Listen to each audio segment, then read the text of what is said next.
Excellent.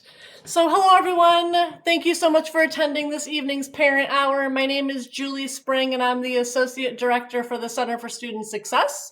And one of my responsibilities and privileges is to work with hosting things such as Parent Hours and making sure that everyone's getting the information they need. So tonight, as we can see, is a very popular one, as we knew it would be, regarding residential life and room selection. So what I want to do is just give you a couple of housekeeping things, and then I will let the panelists introduce themselves and take it away. What we do want to do is we want to make sure that you can interact with us this evening. So we want to draw your attention to the Q&A. If you look on the lower right-hand section of your screen, you should be able to see that you can send us a quick question. We'll make sure that we're all watching that and monitoring questions. We might read some of them out for them to be answered verbally, or we may answer some of them in writing, depending on how the evening's going. And again, if there's any concerns, what we can also do at the end, I can't recall, but I believe contact information might be at the end of the presentation. If not, we could always drop that into the chat as well to make sure that you have that to follow up. So we're going to do one other business thing, and then we will get started with some introductions.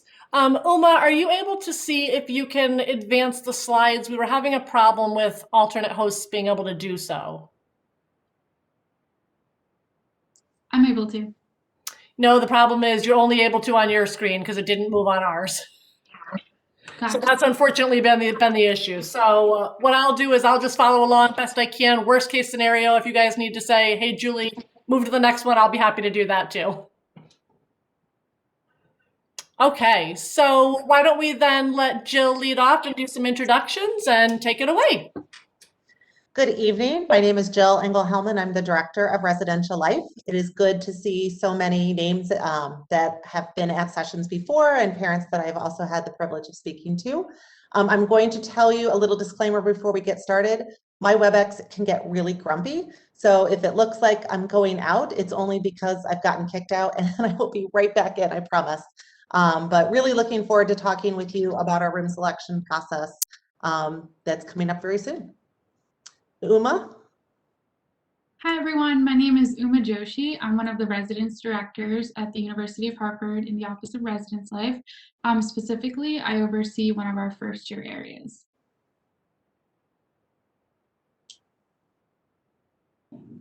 Hi, I am Susan Ward. I am the assignments manager in the Office of Residential Life. I oversee the assignments and where your kids live on campus. And I actually oversee this room selection process. So I guess I can go ahead and get started. Yes, Jill? All right. Absolutely. All right. So what is room selection? For those of you that don't know, room selection is when our returning students get to select their housing for the upcoming year. It's a several-week process from the time they start with their housing application fee all the way up through when they actually select their housing. But it's important, they get to pick their own housing for the upcoming year. Next slide, please. Julie, next. Thank you. So it wouldn't change, my apologies. No, that's okay. I just didn't know if you could hear me. I'm sorry. So what we'll be talking about today are all the aspects of room selection, the housing application fee, the housing application, the options for our students, non-gender specific housing, how group registration and roommate selection, what it looks like, how it happens, the actual room selection. We'll give you some FAQs and we'll, if you have any questions, and then we'll just do a quick reminder of all the important dates at the end of this. Oh, poor Jill got kicked out already. Julie, you can move on to the next slide, please. I'm actually going to interrupt you for one quick second as well, Susan. I could just ask participants if someone could quickly just jump into the Q&A and let us know you can hear everything and see everything. That would be wonderful, just to make sure we have no other connectivity issues. Thanks.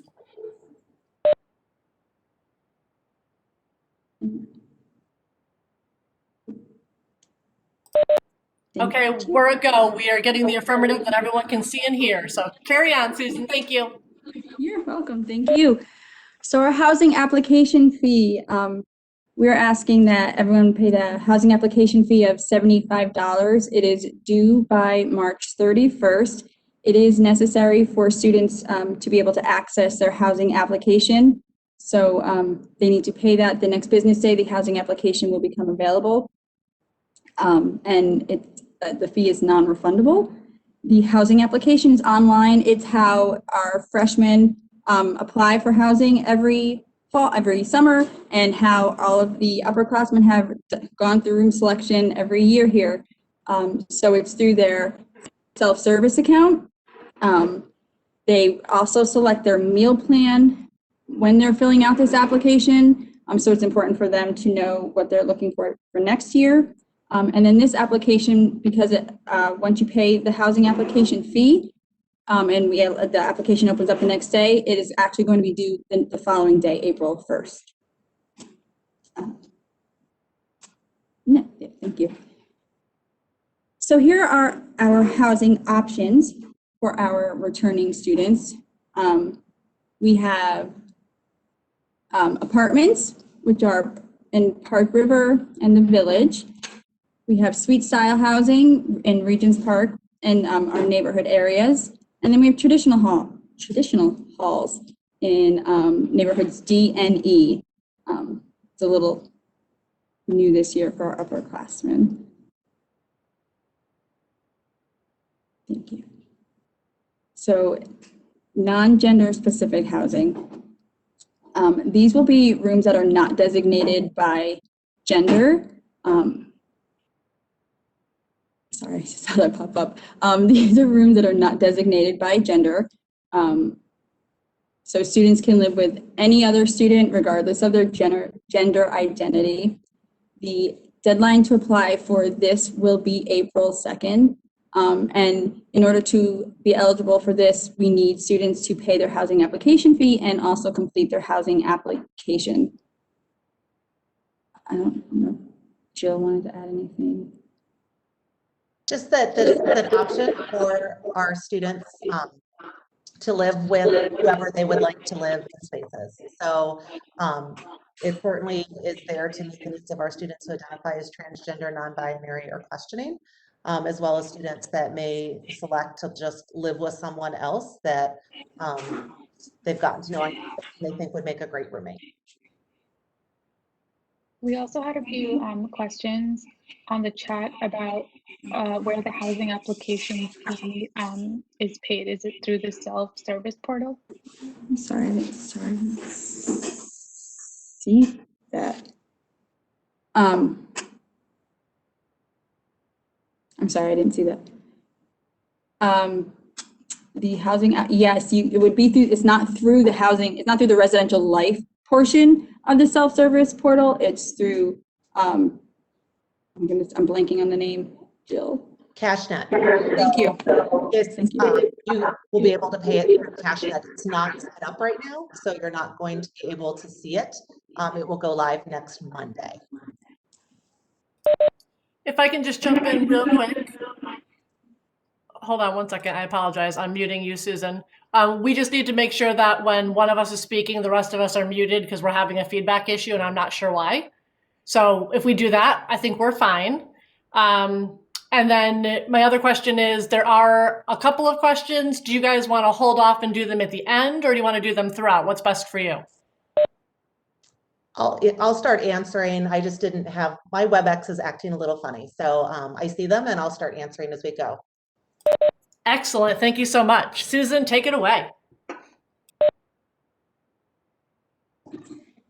Sorry, I wasn't looking. Okay, so I'm sorry, Julie, next slide, please. So we're going to now discuss individual versus group. So whether our students go through as a single individual person, or if they're going to request roommates and register as a group. So students can go through as individuals or in groups of 2, 4, 5, or 6. That's our apartment and room sizes on campus, which is why we chose those sizes, the group sizes. For individuals, they can select a single room that is available, or in any available space within a larger housing unit. Like everything else, their housing application has to be completed by April 1st. For groups, they must be registered by April 2nd to get a group time slot. What's important for groups is only one member of that group has to go through room selection. That person will then place everybody else within the group in the apartment area suite that they are selecting into. The way that they register their group is through the roommate request page on the application. And most of the students are familiar with that as they've all gone through the housing application before. But they would have to all request each other and accept each other to form an official group. The room selection time slot will be determined by the size of the group. So whether it's a group of 6, 5, 4, so on, what we do is we're going to take their enrollment year, assign that a number, and add those numbers together based on the size of the group. Then those groups will be taken, and those total numbers will be taken based on the size, and it will be random from there. Students will receive either a group time slot or an individual. They will not be given both. And again, the group only needs one member of the group to go through. And then time slots for both groups and individuals will be distributed by April 16th through their Hartford email address. So some questions we get asked a lot. What if their groups cannot find a room together? Towards the end, that does tend to happen. We ask that the person that has been designated as the group leader, so to speak, the person that is supposed to be in there placing everyone, please still place everyone, please still assign someone, please still find a spot for everyone, and perhaps look in a different area. Maybe the area that you're looking in is full. We will have housing for everyone. So we suggest looking elsewhere other than where they are. Have a backup plan, have a plan B. If a group isn't pre-registered, they will not be given a group registration. Group time slot. Also, if they're not linked through that roommate page, if they're not registered, they can't place each other. So if they have not gone through and requested and accepted each other on that roommate page, and they're not officially a registered group, they cannot then help place each other within an apartment. If someone wants to opt out of a group, before room selection, they can go back into, before time slots are distributed, they can go back in and actually decline the roommate request. Once time slots are distributed, we cannot do it at that point. After room selection, we can work with our students to find different housing assignment. If someone does leave an apartment or a group that had selected housing, the roommates that remain can ask a friend to join them, but they have to be of the same enrollment year or earlier. And if you don't like where your group leader placed you, it's very similar to if you want to opt out of your group, we can work with you to find a new space. But again, the remaining group members can also bring in someone else of the same enrollment year or earlier. Jill, did you have something? You look like.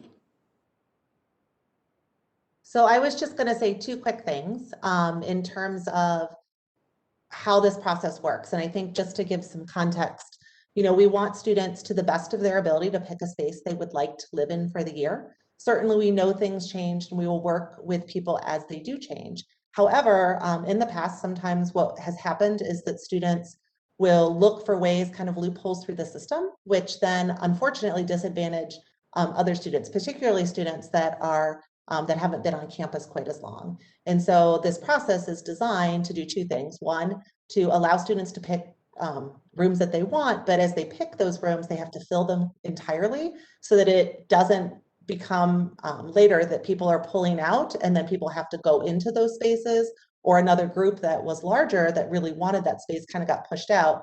And then later by people leaving, they actually could have gotten that room.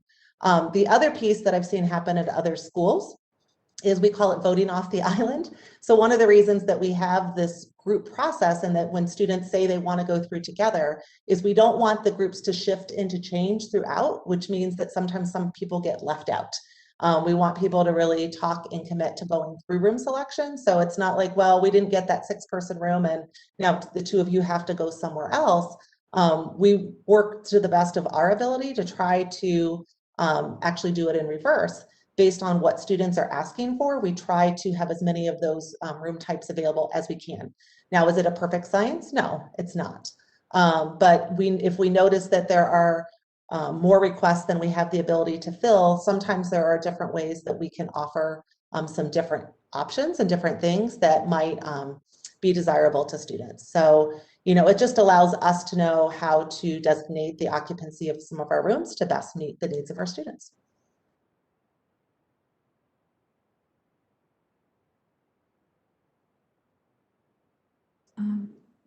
All right, so the day of room selection. Room selection will be April 20th through April 22nd. Students will be given their time slots again based on their group size and apartment availability will be provided based on that group size. And so groups of 6 will go first, then groups of 5, then groups of 4, and only the apartments for those group sizes will be available at that time. And then that would be day 1, day 2, day 3, and then day 3 is when anybody else that was not able to select through the group process, that's when they would be able to select. Students can only go through the process once. Once they have a room, once they're assigned a room or select a room, I'm sorry, that there is no way to really go back in and change it, that they would have to work with us after the fact. Again, the group time slots are determined by the enrollment class. And then they're going to be distributed by April 16th. What's important about their time slots is they cannot go in before, but they can get in after. So if we get a lot of, I have class during that time. Again, if it's a group, it doesn't have to be everybody going in. Sometimes that could actually bog down the system and people can try to be taking rooms and it actually steals the room from the other group member. So we highly suggest one group member going in and placing everyone.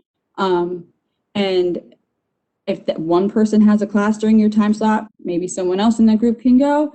And if no one can go in at the exact time slot, your room selection is available for that entire day, the rest of the day for you. It doesn't have to be right at that time slot. That's just when it opens for you.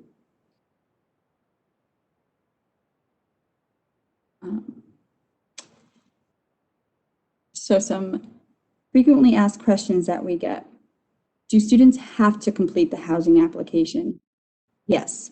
That is the only way we can actually assign them a time slot. The housing application is actually what they enter back into to select a housing assignment during room selection. So they do need to complete that housing application in order to go through room selection.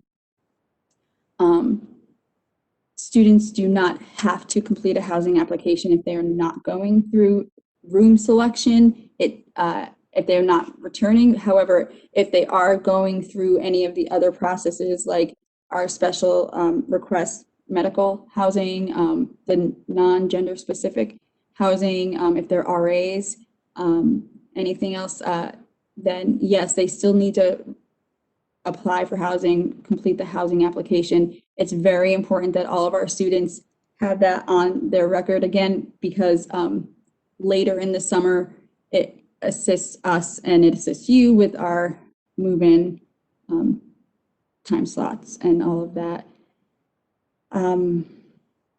What if students pay their application fee late? Students can actually continue to pay their application fee up through April 6th and complete their housing application through April 7th. However, they will not be able to request roommates or form a group beyond April 1st. I'm sorry, April 2nd is the group registration deadline. That page, the roommate request will not be open after April 2nd.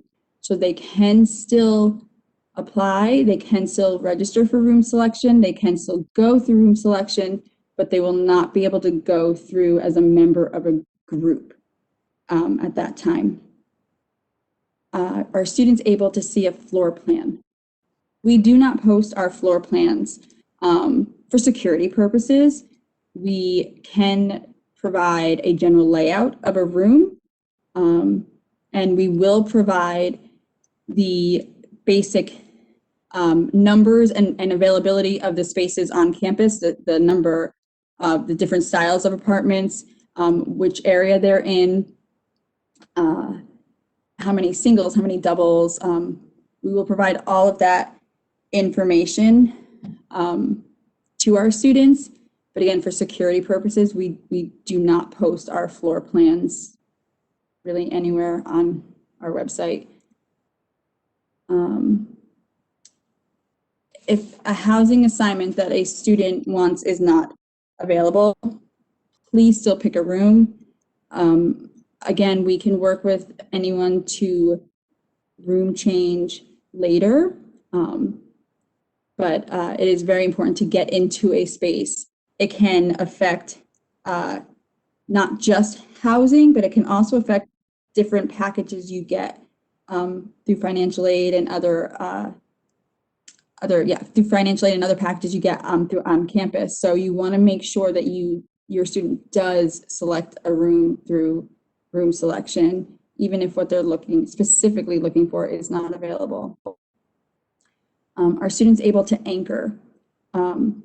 So we had a process called anchoring, which is where students could reserve their current space that they were living in. We are no longer doing that. We wanted to make it more equitable for our students and allow them to select throughout the entire campus. And we're offering different styles of housing moving into next year. And so there's just a few exciting changes occurring. And so we're not actually allowing anchoring. And I know Jill wants to add to this. I could see your hand move down. So go right ahead. Not really, but because I'm trying to answer questions. But I will just add that, since back even in August, there were some students that decided to live off campus this year, not really because they wanted to, but because they felt they had to for any number of reasons with COVID. And I've assured parents since the beginning that we were not going to allow anchoring or anything that would disadvantage a student who made the decision to study off campus this year from being back on campus this next year. And that's why we are using the semester that they enrolled at the University of Hartford, because we felt that that would be the most equitable way to ensure that our students that have been students for a while and maybe just stepped away this year can come back and not be at a disadvantage than students that, you know, decided to study here. So we're really excited about that. We think it will actually offer more opportunities to all of our students, and won't mean that, you know, some students have figured out kind of how to come back to those same places, and it disadvantages some groups. And we certainly want every student to have an equal opportunity to select the housing that they think is the best for them.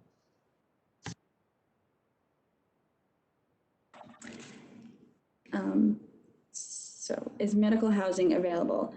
Yes, we do have a special request for housing process where we do provide medical housing. It's through our Dean of Students office, Suzanne McNeil. We will provide the information to our students. You would work with her office, and there is an actual an important process to follow. She will provide students with, there's a link for forms to fill out, and there's documentation that needs to be provided. But we do provide medical housing for our students as needed. And if you change your mind after selecting a room, if you choose to withdraw from housing, that is your choice. If you're looking to room change, like I've said, we will work with you. However, we will not be opening the room change process. That's one thing we will not be opening the room change process until a little bit later in the summer, as we're trying to give students more power and more ownership over where they're living. We're looking to allow them to select where they're room changing into. So that's going to actually happen a little bit later in the summer. So that way they don't have to listen to me actually telling them where to go. They can pick their own space.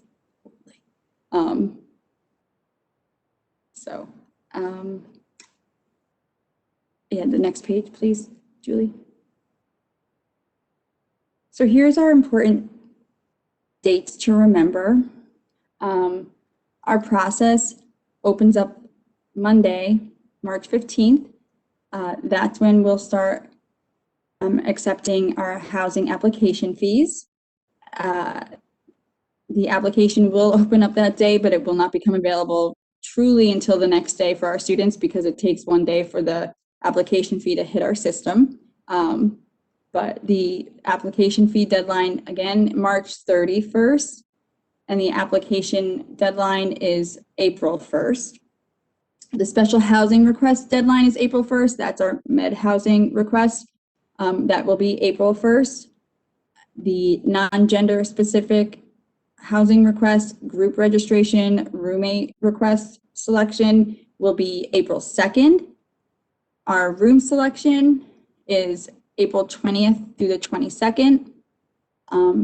And students need to be registered as full-time students by May 5th. The one thing I do want to add to this is we will be, because I saw this as a question in the chat, we will be providing all of this information in several emails to our students. We intend to do weekly emails to our students beginning later this week with everything we've said here and so much more. We will have information on our website. We will have information sessions, our RDs, our RAs. We'll have all of this information. I don't know if this presentation will probably be posted somewhere. A very similar presentation to this that you're seeing tonight with a little bit more information for the students will be available to them as well. Jill, did you want to add anything to that? No, I just think, you know, these are the dates that we have. It will start on the 15th. I will say in general, we'd like to do this a little bit earlier, but to one of the questions that I saw in the chat, We have been monitoring kind of COVID very, very closely. And I will be honest, until about 2 weeks ago, I was kind of on the fence as to what fall would look like. Given some of the numbers, particularly in Connecticut, I'm actually cautiously optimistic that things will look very different this fall. But we will continue to monitor numbers really closely. And I see lots of questions about exactly how many of each room will be available and, you know, those kinds of things. We're going to look at the types of groups that students form. And then based on that, we're going to try to the best of our ability, have those types of things available. Now, certainly, I will say there are certain areas that are pretty popular. And so you may not be able to get that perfect space this year, but we are looking for creating creative ways to allow students to live with one another. You know, for example, we might not have a 6-person village apartment available, but we may have 6 rooms in one of our traditional neighborhoods that are suite style that they could actually live together there. So we're looking for different ways to be able to, again, meet the needs of students. We know that friendships are really important, particularly after this year, and we want people to be able to live with those that they want. And for those that, you know, are going into this process as an individual, I also saw questions. You know, there will certainly be singles and doubles in the neighborhoods they can go to. But newer this year, Susan will also be designating based again on how many students, you know, request this.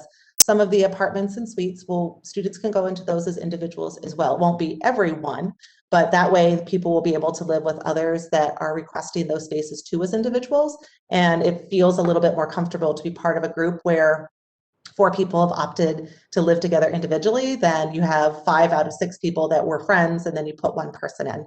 It does happen from time to time, but to the best of our abilities, we try to really put people together so that they can live together and have a similar experience. We'll also be doing some programs to try to connect students with one another, and they can look for roommates themselves. Again, we know that this year has been unusual in many, many ways. And so, you know, helping students to connect and to find those individuals to live with next year. Not exactly sure how we're going to do that again with some of the regulations changing with the state and other things just happening so rapidly. RDs and others and RAs will be looking for ways to do that, and that information will be coming soon. I've seen some of the questions in the chat that I can answer. There's a few questions about if a student wants to go through as an individual or a single, can they still pick into suites? Yes, there will be suites, apartments, and single rooms within the complexes is available to individuals going through without a group. So all the styles of housing will be available to any individual going through without a group. I saw another question about the non-gender specific, and what it means for the other apartments is that the other apartments would be single gendered. So it would be an all female apartment or an all male apartment. There was one other one, sorry, that I saw. I can't find it now.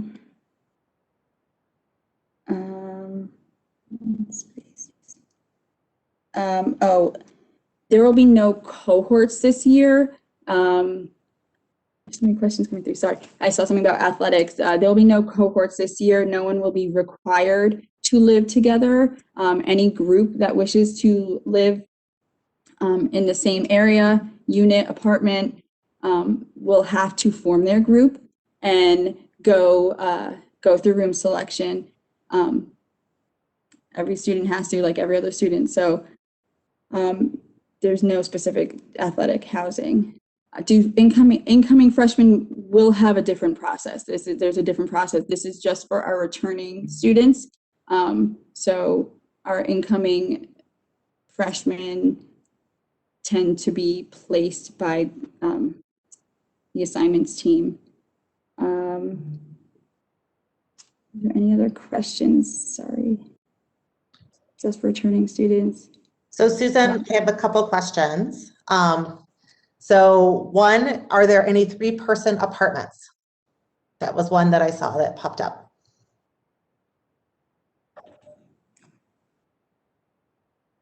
Right now, sorry, yes, there will be. Regents Park, we will have some 3-person apartments. So we will be allowing, and I'm sorry, because you're right, I did not put groups of 3. So we will be allowing groups of 3 to go through as well. Thank Although you. those are suites, right? Not apartments, but they still offer very similar things, just not the full kitchen. Which I'll be honest, a lot of students think that they're going to cook a lot. One of the reasons that we have a meal plan is so that they can focus on studies. And it takes, I think, a lot more to, prepare those meals than oftentimes we all think. So another question that I've been seeing a lot is viewing rooms. We recognize that students haven't spent as much time in other buildings, really probably not any. And so we will be looking for ways, again, the RDs and RAs to be able to virtually visit or actually visit maybe even in person some of these spaces and be able to experience where they might want to live next year. So again, it's a little bit challenging, but we have lots of creative people that work in our office and again, are working on how to do that. As Susan said, and I want to reinforce, a lot of schools will put the room plan, like your floor plans, right on the website. It's not a good practice in terms of keeping our students safe because you're basically showing everybody where everyone lives. And we don't want to do that. So I understand that that might seem a little bit strange, but it's really a safety strategy. But we will be making sure people know what a basic apartment looks like in the village and Park River and different things like that, so people can make good decisions.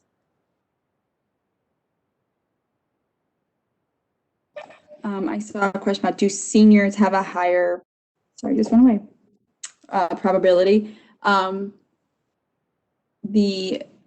enrollment year is the year that the students enter the university. So that would technically give our seniors a higher probability of getting the most desirable place, I think is what that question asked. However, what our students deem most desirable changes year to year. I started here in 2008, and what was most desirable then, is not what is most desirable today. So it's I don't know, it just changes every year, but we do acknowledge that it does give seniors a slight advantage, but it's also dependent on group size and housing style preference. Some students prefer singles in the complexes, some prefer Park River, the village, townhouse styles in the village.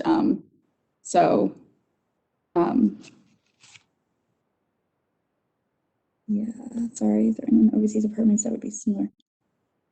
These questions keep...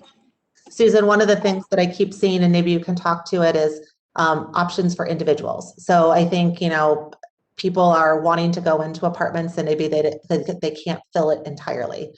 Or they just wanted to go into that by themselves. You don't have to live with your best friends. In fact, sometimes we would really encourage you not to live with your best friends, just people that you live well with. So we're going to have lots of options in Regents Park and the Village and Park River for people to go in by themselves, correct? Or based, I guess, on how many students say they want to. I mean, we'll be figuring that out. Yes. So yeah, what is great about the way we can do this is we can actually, like Jill said, look to see how students are registering, and we can, I don't want to say, we can work our system to accommodate the requests that they're making.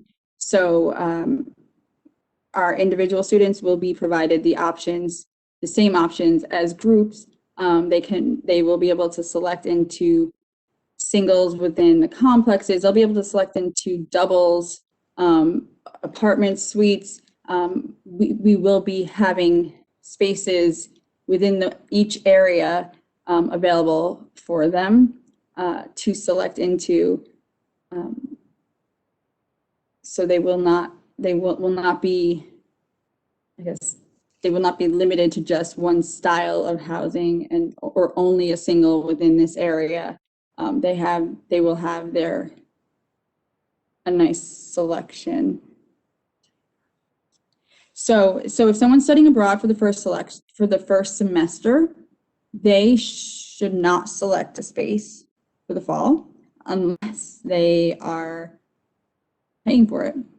We do not hold off spaces in the fall for someone returning in the spring.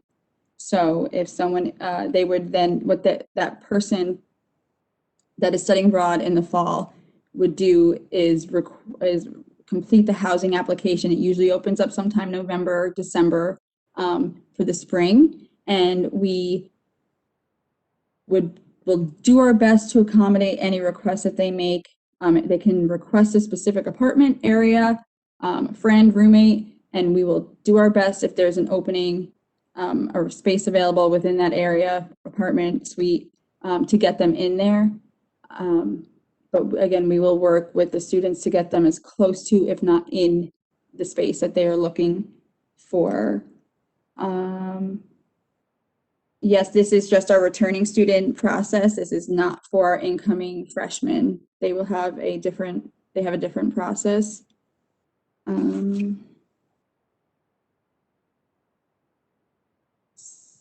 Sorry.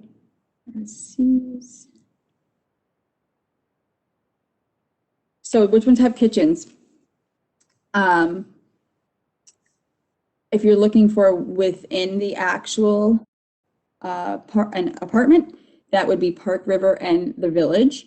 They each have kitchens within the actual apartment unit. As for buildings, I'm totally, is it Jill, you're gonna have to, I'm sorry. I'm trying to mute.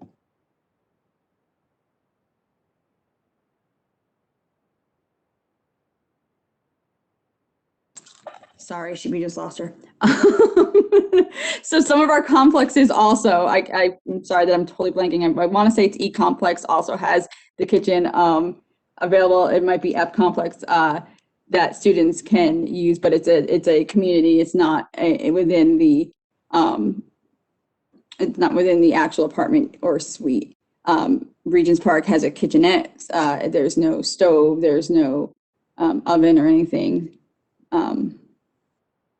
So that's why it's referred to as a suite as opposed to an apartment. Will there be a list of what comes in the room?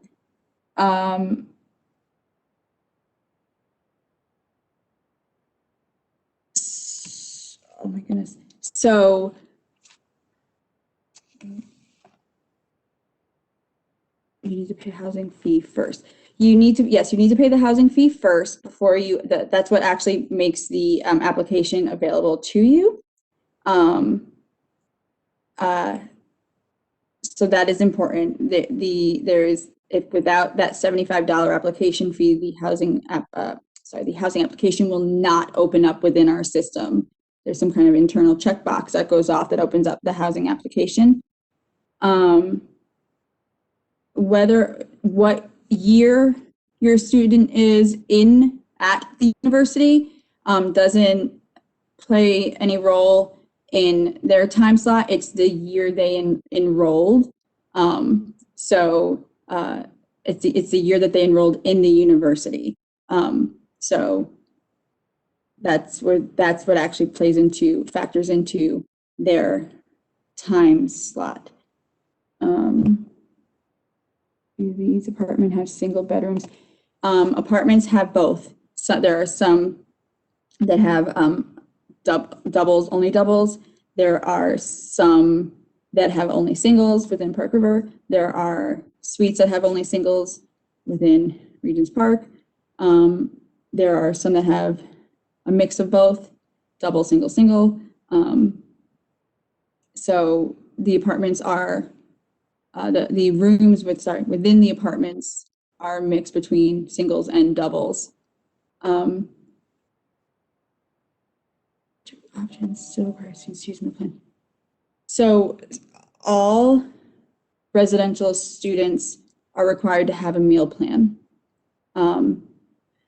As to which meal plan you choose, that will be up for you or your student to determine. But all residential students are required to have a meal plan, whether or not there is a kitchen in the space that they selected. I'm just going to answer something else.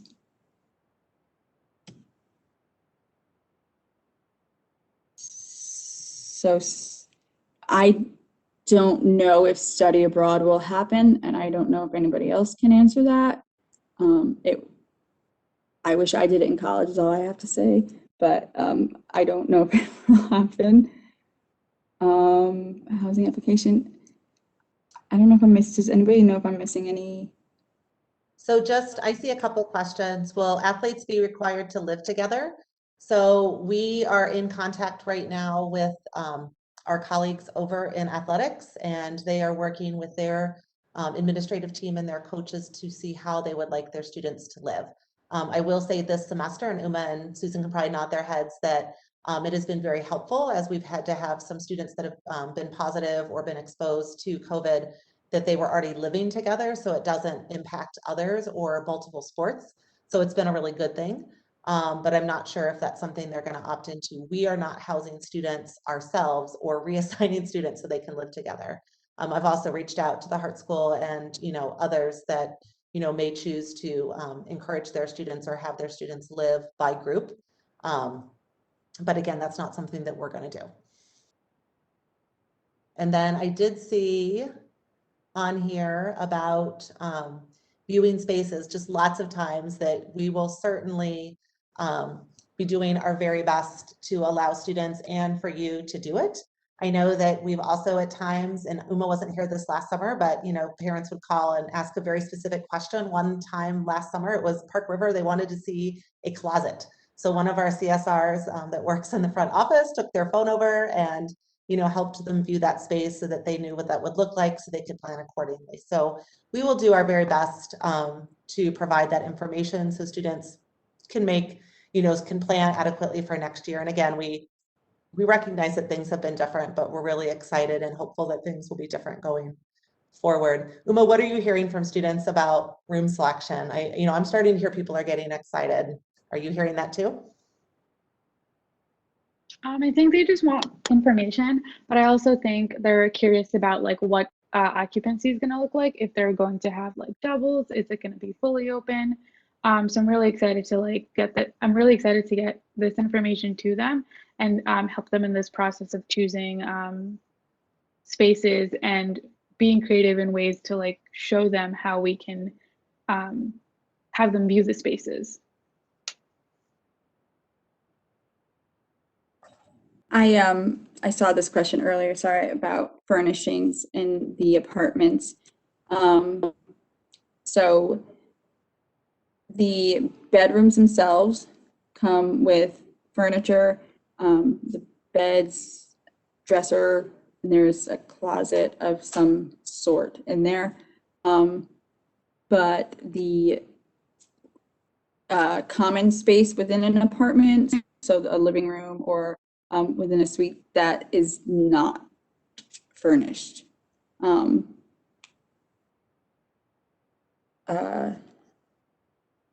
I saw another question. Options fully furnished, that the planning is as if there are no COVID.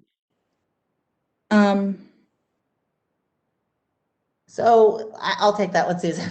We have our plan, and that's one of the reasons too that you're not going to see what our occupancy and capacity is going to look like exactly, because we don't know. Here in Connecticut, we are really lucky to have a lot of guidance from the state and from experts that, epidemiologists and other people that work very closely with COVID. And so we take our cues from those groups and are continuing to listen and see what kinds of things they may require for next year. Given that we are not going to start forming groups and do those things until a little bit later, it gives us an opportunity to adjust as needed. We have several plans. In fact, I don't know that I've shared with everyone. I think I have 7 or 8 different plans laid out that we can do. And it's just going to depend on what is recommended to us by the state. but also what students want and how we can do that. Again, I am cautiously optimistic that things will look very different. Our numbers are looking better in Connecticut. Our vaccination numbers are really looking better. And I think things are going to be different. So are they going to be exactly like what they were 2 years ago? I don't think so. But as I shared with a student the other day, we want all of our students to have a different experience next fall. This has been really hard, we know, on a lot of people, and including us. This is not how we like to do business. This is not what really drives us and gets us excited about the work that we do. We entered this field because we love students and we love helping them make connections. And that's been really challenging in this process. So again, cautiously optimistic that things will look different. And I'm really excited to see some of the programs that are already being planned for next fall.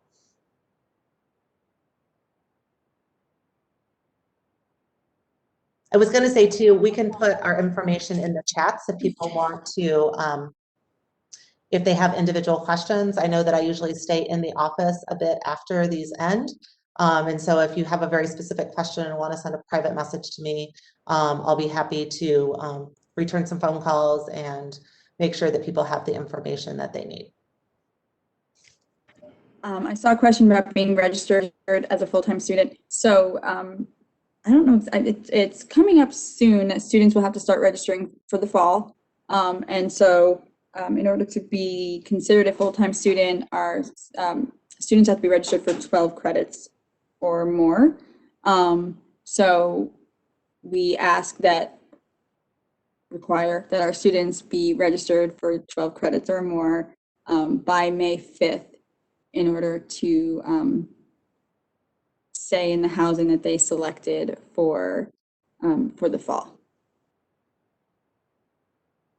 Is there anything you want to add to that, Jill, or is that's good? Okay. I don't know if I missed any questions or do kids?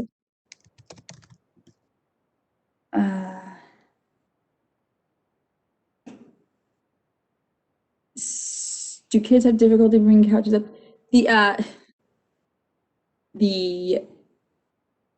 For the village, I mean, stairwells are pretty straight, so I can't. I don't know. I don't know if I can speak to the difficulty. I can say the stairwells are pretty straight, so it's not that difficult. Like, it's not a windy stairwell, so it's not overly difficult. I would say talk to other students. Have students talk to others, and they can share with you what fit and what didn't fit. I'm always impressed at how much students know when they ask one another. They get those answers to those questions. I would go in there with a tape measure. They have other ways of doing it, of like, yeah, you can do this or you can do that, and it works. Sorry, are you still open, Jill? Jill, they're asking about vaccination for students. I don't know if you have any. I mean, I believe there has not been talk about it yet, but you can. We don't know yet. And so as soon as we know, I know that our governing body, again, the CCIC, has been having conversations about it. I expect that there will be some guidance released in the not so distant future. But, again, that's not something that's been decided at this point. We would encourage students, if they're eligible for the shot, given their majors or, work that they do, that we would encourage people to get it. But that's, where we are at this point, and whether it's required or not, that information will be coming.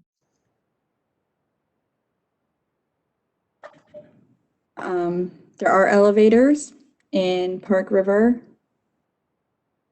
regions, not in the complexes or, I'm sorry, the neighborhoods or the village. Air conditioning in Park River is in Park River and the neighborhoods. And you can bring an air conditioner into the village, and we're looking at the electrical load of Regents Park to see if we can allow that as well. It's been, in the past, they haven't allowed it, but we're reevaluating that currently. students do not have to go through the roommate page if they're going through room selection as an individual. That is only if they're going through with one or more of their friends or other people.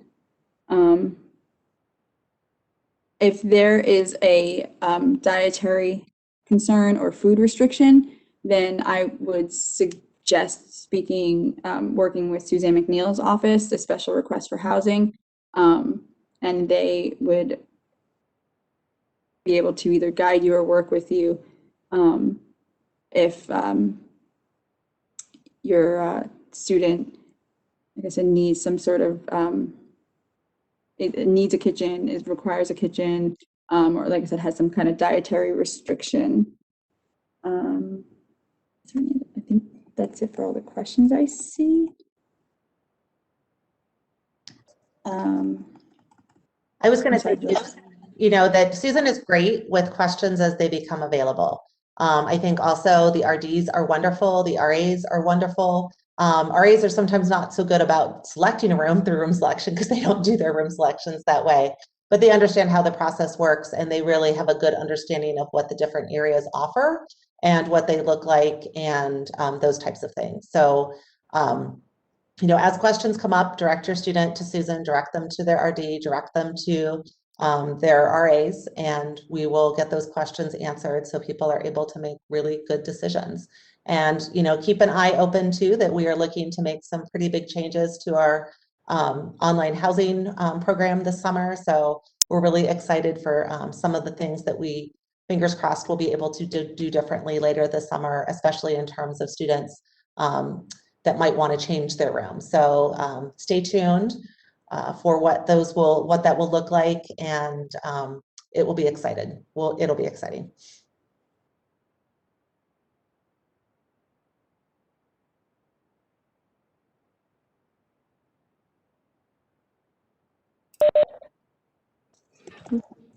Thank you guys so much. You did an amazing job this evening. Are there any last minute questions as you're peeking through that you think you want to address before we wrap up for the evening? I keep looking here just to make sure.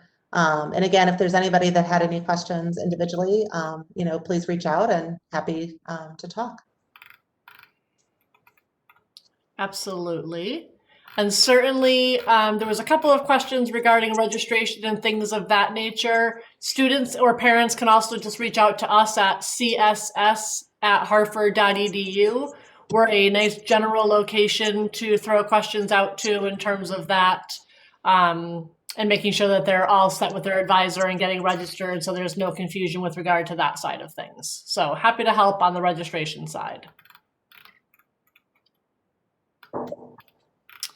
As Susan did mention, yes, this presentation will also, we've recorded it, so it will also be on the parent hour portion of the website. So what I do is I get it all taken care of this evening and sent over to our Office of Marketing and Communication, and it is generally on the website by about 9 or 10 a.m. tomorrow morning. So if anything you feel like was missed, it'll be fully recorded and you will have all of that information at your fingertips, like I said, by some point in time tomorrow morning. Okay, so Jill, any last minute things, or you think we're ready to sign off for the evening? I think we're good. And I, want to say thank you to Julie. She is absolutely wonderful with all of her colleagues over in the Center for Student Success, and really appreciate you taking the time to do these. If there are a lot of questions that we're getting about something, with room selection, we can always do another one to answer questions. I know that this is the first time Susan has had the pleasure of doing these, but we did, I think, 4 of them for a semester because people have questions. And sometimes it's really helpful to see what other questions other parents have, or other families have, or other students have. So if that's the case, we'll be happy to do another session. We're happy to talk to people individually to help people work through this process. So. Absolutely. Thank you. Thank you. Susan, you did a wonderful job. So no worries. That was great. This is a ton of information, and you guys did a great job keeping up with the questions. Uma as well. Thank you for firing off those answers in the Q&A. That was great. I feel bad because I don't have all the information that you all do, so I answered a few. But thank you for all of you for being here. So I think with that, I think we're good. Like Jill said, please reach out to one of the offices if you think something like this could be beneficial again in a few weeks. We can certainly discuss that. But don't hesitate to reach out and ask some questions. And we thank you again for attending this evening. And we look forward to speaking with you again. And we wish you all well. Panelists, thank you so much. Have a great night.